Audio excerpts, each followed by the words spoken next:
The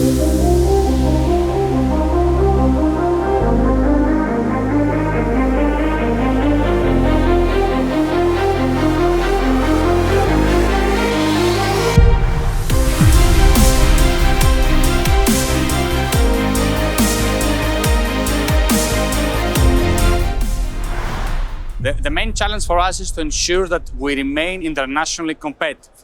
And in order to remain internationally competitive, we need to see a level playing field. We commissioned recently a study. We saw that the global share of European ship owners, our share of the global fleet, is declining.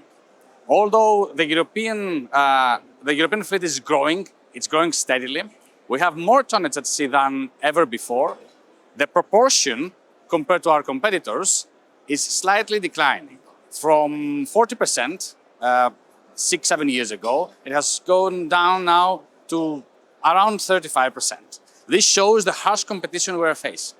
And in this regard, we need a clear message from the EU that when we have an IMO agreement, when we're going to have international measures adopted, the EU will withdraw the regional measures such as the EU ETS and the FuelEU Maritime.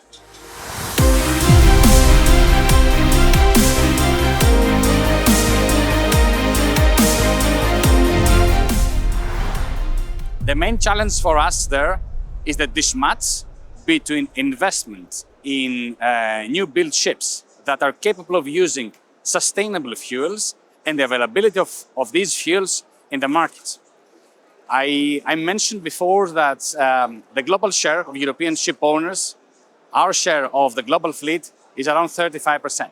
This share goes up to 44% when it comes to new build ships in the order book, capable of using sustainable fuels. We also measured the investment on the fuel production side. There we saw, for instance, that on the European side, only 10% of the investment for the production of sustainable fuels comes from Europe. And fewer than 5% is purposed for the shipping sector of the whole renewable production in Europe. So the main challenge for us is this mismatch.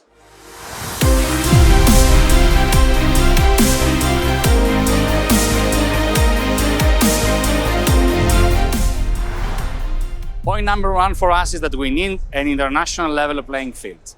We need the European measures to be withdrawn once we have a global agreement in place. And as long as European ship owners and ship owners in general pay to the EU ETS and the FuelEU Maritime, we want to see that these revenues, we're talking about 9 billion euros generated under the EU ETS annually from the contribution of shipping companies alone.